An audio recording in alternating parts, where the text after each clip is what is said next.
امروز قرار داریم در دهه یال ناحیه شمس‌الدین شاهین. البته که با تمام عرف و عادت تاجیکانه مردم این دیار تصمیم گرفتند که جشن نوروز را استقبال بگیرند. تمام خرد و بزرگ این ناحیه با طبع بسیار هم بالیده به این نوروزگاه آمدند و ما علی ایجاد برنامه انعکاس هم آمدیم تا خوشی و خوشحالی این مردم را برای شما انعکاس کنیم. البته که با همان عرف و عادت تاجیکانه با عنعنه‌های نیاگان امروز مردم این دیار جشن نوروز را استقبال میگیرند. در برابر راه اندازی شدن دیگر بازی‌های ملی و نشان دادن طعام‌های ملی، عنعنه‌های ملی و هنرهای مردمی همزمان در این منطقه امروز در بزمگاه نوروزی مردم ناحیه شمس‌الدین شاهین مسابقه گوشتگیری هم راه اندازی می‌گردد که ما کوشش می‌کنیم که از این محیط شما را به طور پوره آشنا نماییم. نوروز جهانی شد، ما ملت آزادیم، فرزند بناموسی این دولت آباده، با چهره بالیده، با چشم جهان دیده، شکرانه حق صدبار از سلطنتش شادیم. خوش آمدید مهمانان عزیز.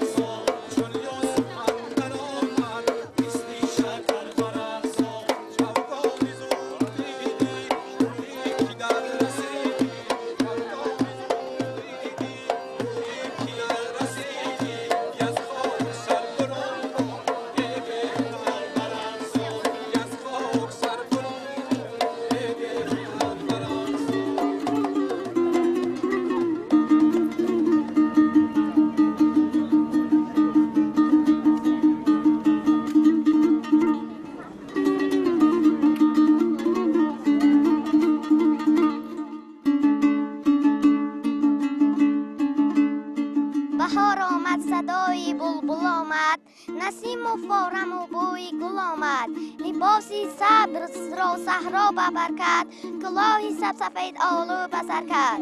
پس از باریدن باران نیسان چه زیباست دست و کوهساران. نوروز شد و لاله خوش رنگ برآمد، بلبل به تماشای دف و چنگ برآمد. مرغان ز هوا جمله بکردند پرواز، مرغی دل من از قفسی تنگ برآمد.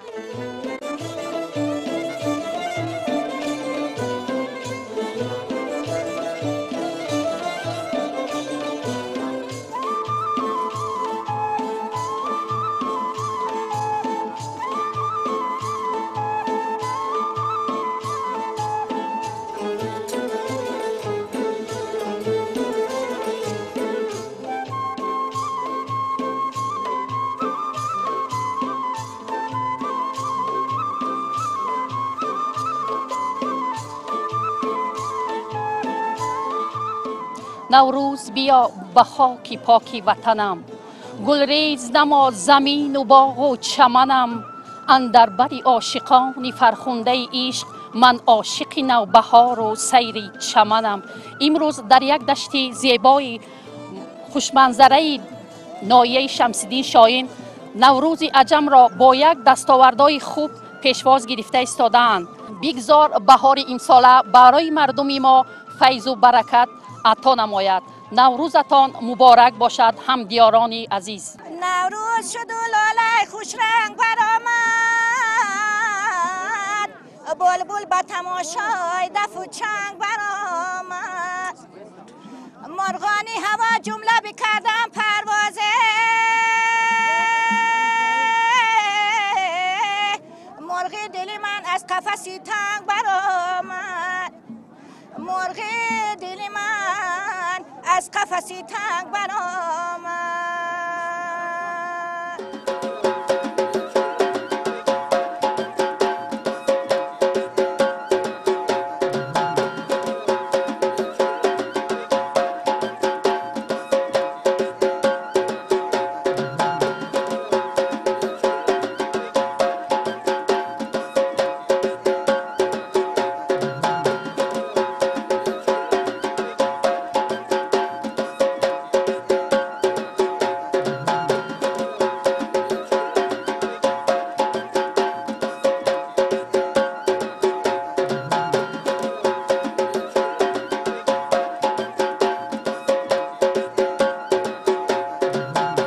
میگویند که نوروز این عید همه فرزبان هاست، اما در سرگاه این عید این سخن تاجیک ایستادگی است. خیلی پیشوای معظم ملت در واخوری هاش میگوید من تاجیکم، ملت من هیچ وقت انعنه خود را گم نمیکند. این است یک انعنه ملت ما که تمام چیزهای قدیمه ما گرد آوردیم. اگر ما زحمت نکشیم با آینده ها نگذاریم اینها فراموش میشوند. ببینید از بازیچه های عادی کودکانه که با سفال تیار میکردن تا به کوزه ها و خم ها میگویند تا به همه ما داریم. در آثارخانه خود گرد آوردم. بار دیگر اگر تکرار شد به همه ملت تاجیک، به خرد و کلان ملتمان چه در داخل چه در خارج عید نوروز مبارک شود.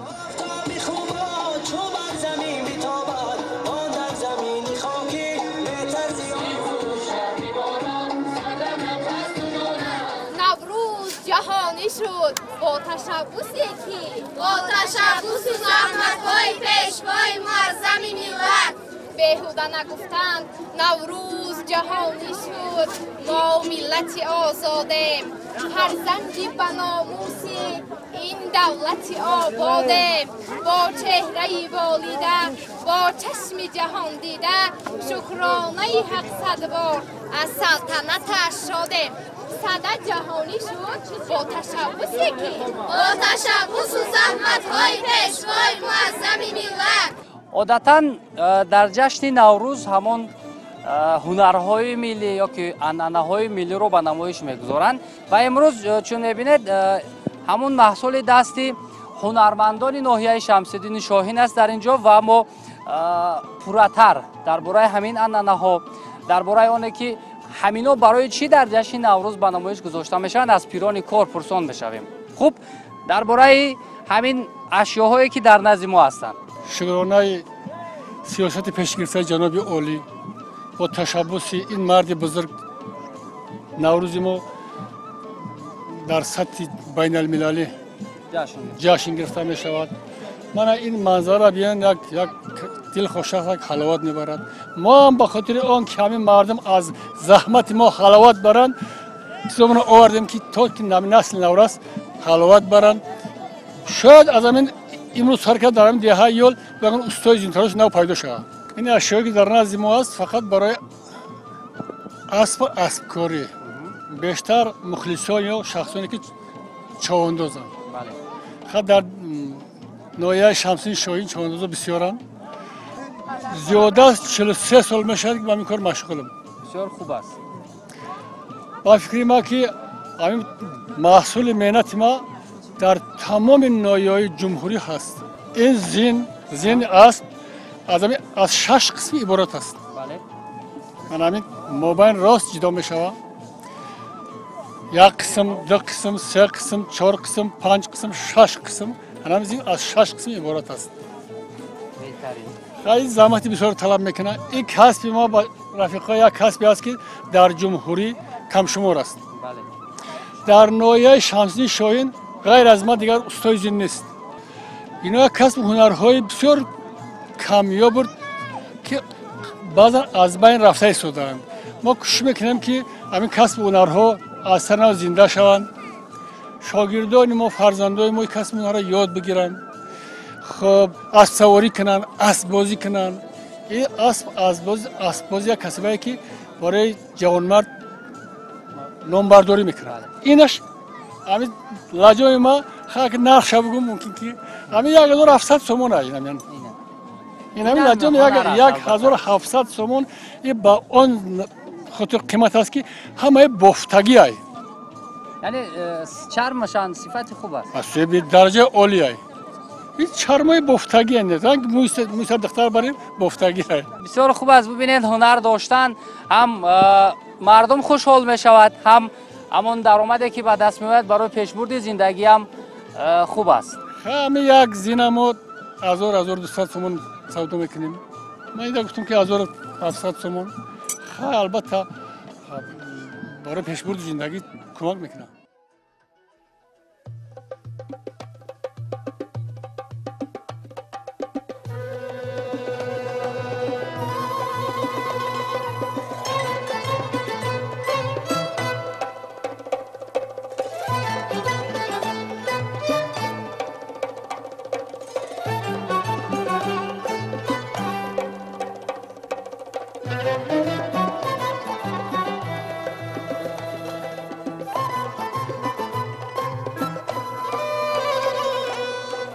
تمنای آن را داریم که دائما مردمی تاجیک ما دائما هم تاریخ خوشحال باشند، مثل گل بهاران شکوفان باشند، هیچگاه غم و درد را نبینند.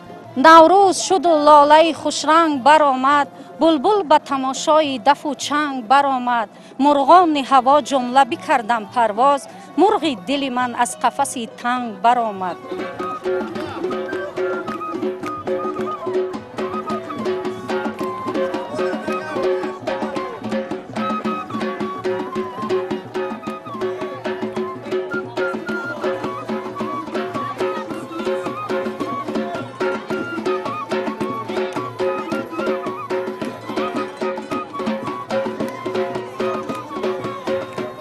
در هر مناطق کشور وابسته به عنعنات و عرف و عادت تاجیکانه جشن نوروز را استقبال میگیرند و چگونه که میبینید برای من واقعا یک چیز بسیار هم عجیب نمود.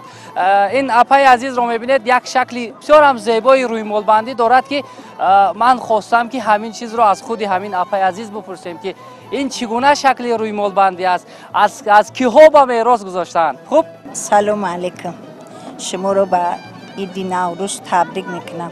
این رمالبندی از کلانتران ما موندگان، ما کودک بودیم میدیدیم که همه خلمه کلانتران ما از همونها یاد گرفتیم.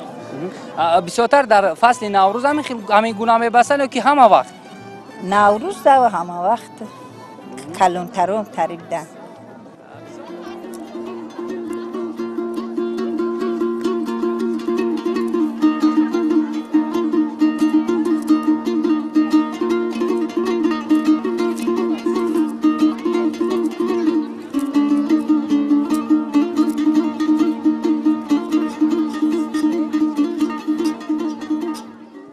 در بزمگاه نوروزی شمس‌الدین شاهی نه تنها خوشی و خوشحالی مردم را ما دیدیم، واقعا در هر گوشه اینجا مردان هنر محصول دست خود را به نمایش میگذاشتند.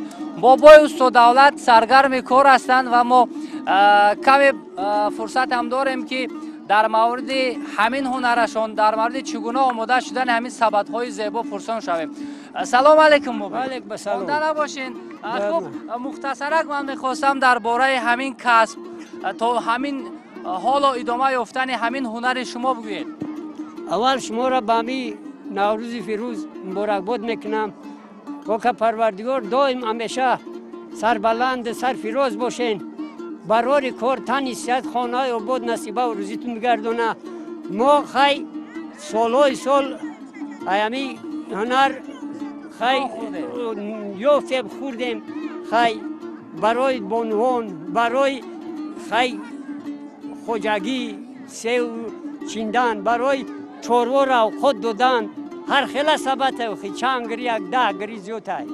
خیلی ما همیاره کسبه را پیروی روزگاری که بدن بابای صوفی، بابای مدلی ایامیا یاد گرفتیم. خیلی ما که وقت شکی را یاد گرفتگی دون که با در همی وطن سال 81 که ما همی کارا ایامی با پیروی روزگار دیده و همون نرمندا با خوبتر شا با یاد گرفتیم. این چی است؟ شولش. همی شولش هم میگیریم یا جدا کرده. همه ایامی درخت همی همش نمیشه سبد. همی یک روز تو وگره میره برای یک سبد جدا میکنیم میگیریم یای خیلی میبافیم و خیلی سبد های میبافیم که تو 1 متر حجمش کلون های. برای سیب گرفتن، پیاز گرفتن، خوجگی در کار همی شد. طلبات چقدر است امروز؟ طلبات خیلی کوزیر همی دوره ده طلباتش کمتر های. خیلی به دوره‌ای که پیشتر بود طلباتش را بسیار زیاد بود.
هر یک سال همچون سال نو، حیات نو، روز نو مردم تاجیک این را جشن میگیرد.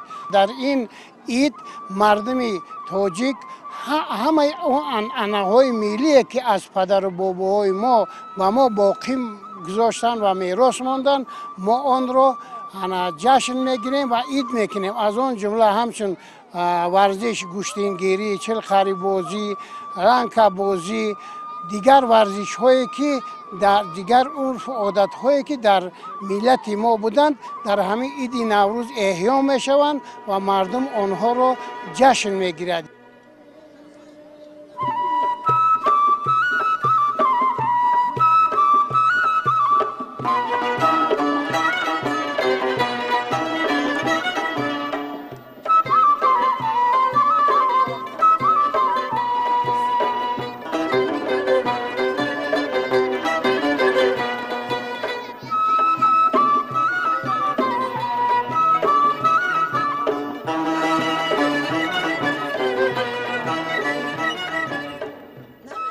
بیننده عزیز، اکنون ما از زحمت مادران هم فراموش نکردیم. آمدیم به سر دیگ‌های طعم‌های ملی که اینجا مادران ناحیه شمس‌الدین شاهین با پخت‌وپز خوراک‌های ملی مشغول هستند. خوب، این کدامین خوراک است که شما امروز در جشن امروزه آماده کردید؟ دالدا.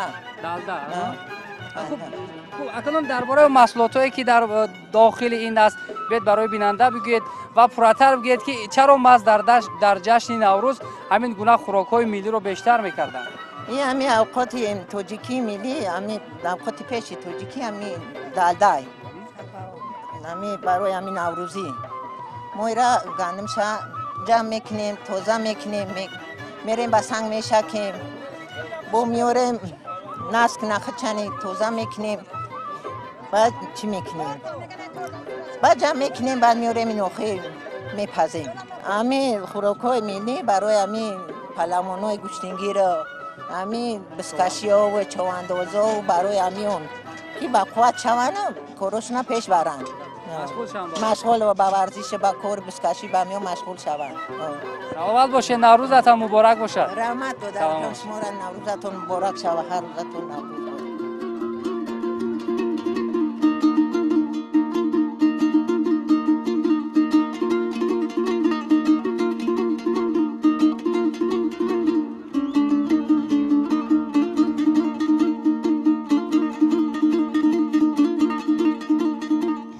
گوشتینگ را خیلی نغز میبینم و چند سال شد که در شهر دوشنبه مشق میکنم و حالا از دهه کفتر به این نوروزی آمدم که تا گوشتینگ خوب نشان دهم و صاحب تحفه ها گردم.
یکی از آن رکن‌های اساسی که در عید نوروز جشن گرفته میشد این پهلوانی است که مردم ما از قدیم الایام این رو جشن میگیرید، در معرکه میورستند و پهلوان ها از دهه های گرد اطراف همان منطقه جمع شده قوا آزمایی میکردند و یکدیگر رو میسنجیدند و زور آزمایی کرده زور همون منطقه و محل معلوم میشد و مردم این رو همچون یک ورزشگر میشناخت. از قدیم خیلی که در مردم تاجیک در پرزمان ها هسته تمام فرزندای خود رو همچون گوشتینگیری، آب بازی، جسارت، شمشیر بازی، اسلحه‌بانی را که این عنعنه‌های ملی ما بود می آموختند و مردم در همین عیدها آن را جشن می گرفت که تا امروز به ما باقی مانده است.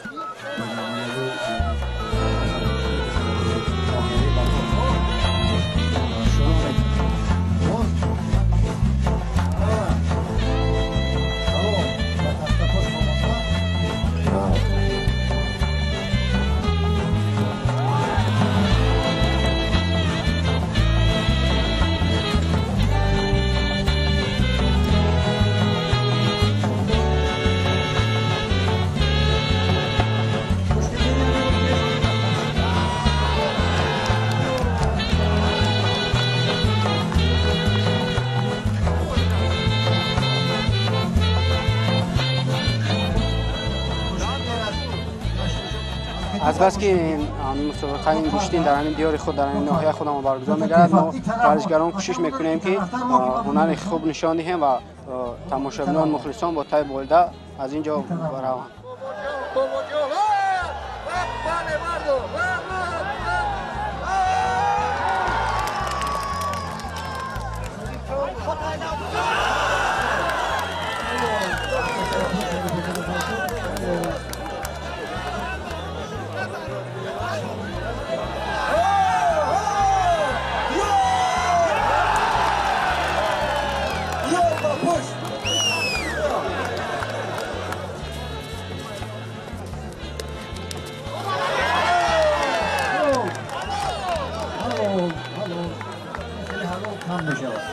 از ناحیه خوالینگ هستم. در همین روز در ناحیه شمس‌الدین شاهین مسابقه گوشتینگیری برگزار گردید که ما از ناحیه دوردست کسا بر اینجا برای میدانداری اومدیم. من عین حال با 3 لقب خود غالبیت به دست آوردم، یا هم مساوی کردم. عین حال حاضر گوشتین دوام دارد، رقیبان را انتظاریم.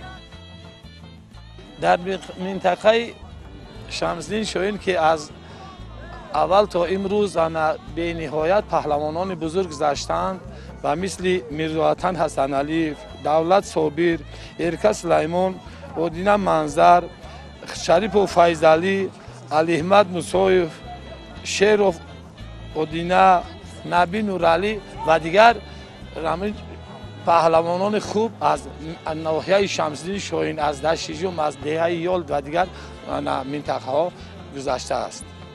تا امروز همین عنعنه ها آمده ایستادند و شده در بین مردم همین جشن ملی در جشن‌های ملی نوروزی اشتراک کرده، خب با تماشابینان بسیار نمایش خوب می‌دهند.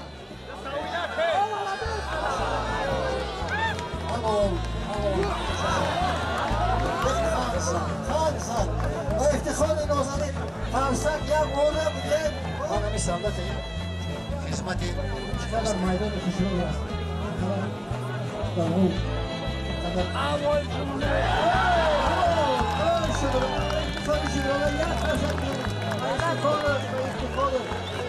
ما دخترها خوشبخت هستیم که میتوانیم در چنین میدان ها گوشتین بگیریم. من خیلی خوشحال هستم که در این